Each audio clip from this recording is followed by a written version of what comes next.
नमस्कार, मैं Uday Shankar. News bioscope में आप सबों का स्वागत है। झारखंड की सियासत से इन दिनों थोड़ी सुलगी हुई है। हेमंत सोरेन ने बयान दिया कि भोजपुरी और अंगिका बोलने वाले दबंग हुआ करते थे। भाषा विवाद की शुरुआत हुई, उसके बाद से लगातार बयानबाजी का दौर चल रहा है। इसी क्रम में प्रदेश अध्यक्ष, बीजेपी के प्रदेश अध्यक्ष दीपक प्रकाश मीडिया के सामने आए और उन्होंने कई सवाल खड़े किए। सबसे पहले तो उन्होंने राज्य सरकार पर यह आरोप लगाया कि केंद्र सरकार की तरफ से जो पैसे दिए जा रहे हैं उन्हें राज्य सरकार खर्च नहीं कर पा रही, उल्टे पैसे काट लिए जाने का रोना रोती है। दीपक प्रकाश ने क्या कुछ कहा है, सुनाते हैं हम पहले आपको।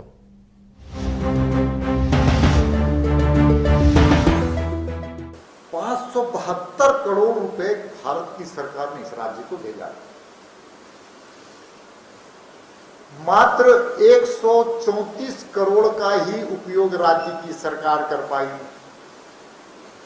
492 करोड़ रुपया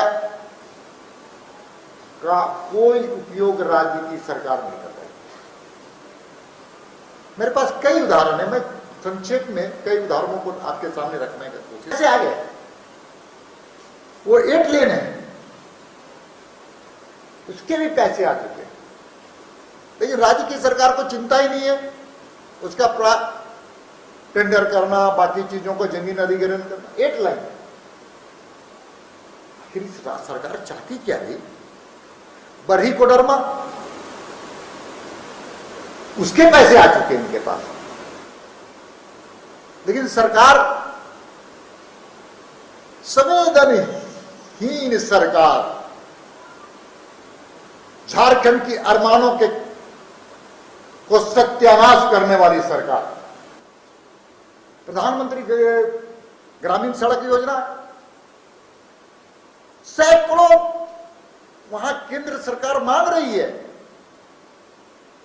कि आप योजना को भेजिए, स्वीकृत करने के लिए तैयार है, राशि तैयार है।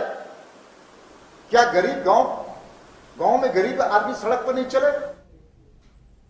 वहीं पिछड़ों को 27% आरक्षण दिए जाने को लेकर भी कांग्रेस के ऊपर आरोप लगाते उन्होंने कहा कि कांग्रेस को शर्म आनी चाहिए और कांग्रेस नौटंकी कर रही है पिछड़ा आरक्षण के नाम पर। उन्होंने यह सवाल उठाया कि जब कांग्रेस सरकार में शामिल है तो फिर 27% पिछड़ा आरक्षण के नाम पर धरना प्रदर्शन पर बैठने की बात क्यों कह रही है। उन्होंने भारत सरकार का गजट दिखाते हुए सवाल खड़े किए। दिखाते हैं हम आपको।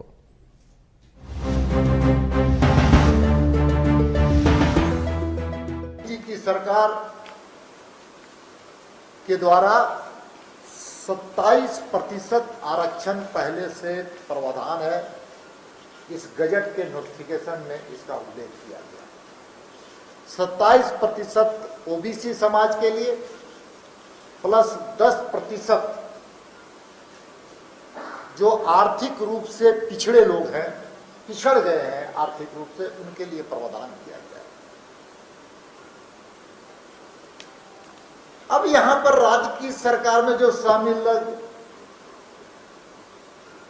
पिछड़े समाज के लिए 27% की मांग कांग्रेस कर रही है।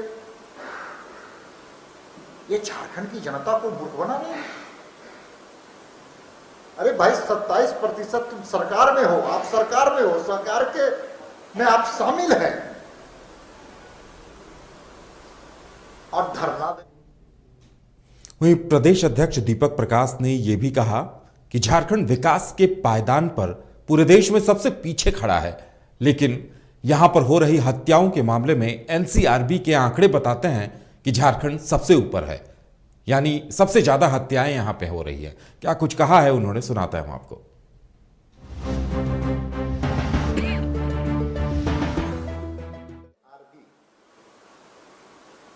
अब उसके जो रिपोर्ट्स आए वो बड़े चौंकाने वाले हैं।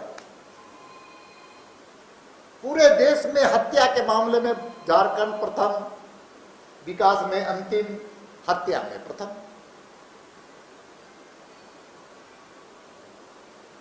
कोरोना की लड़ाई में सबसे पीछे, लेकिन हत्या के मामले में रिकॉर्ड।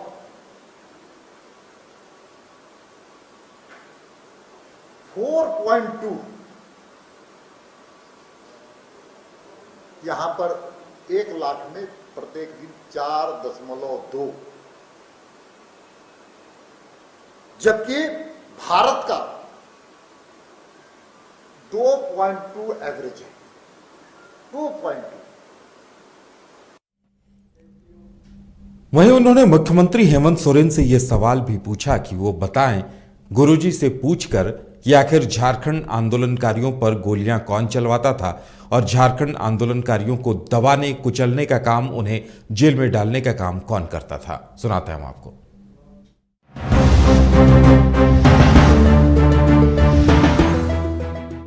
के बारे में, आंदोलन और झारखंड आंदोलन और आंदोलनकारी के बारे में, अरे मुख्यमंत्री जी थोड़ा माननीय पिताजी गुरुजी से भी पूछिए कि झारखंड का जब आंदोलन चल रहा था, जब यहाँ के नौजवान संघर्ष कर रहे थे,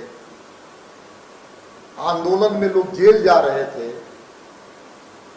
तो किसने जेल भेजने का काम किया था? किसकी सरकार उस वक्त केंद्र और राज्य की? किसने लाठी और गोली चलवाया था? थोड़ा मुख्यमंत्री जी तो शिबू सोरेन जी से बात कर लें, पूछ लें, उनको ध्यान में नहीं होगा।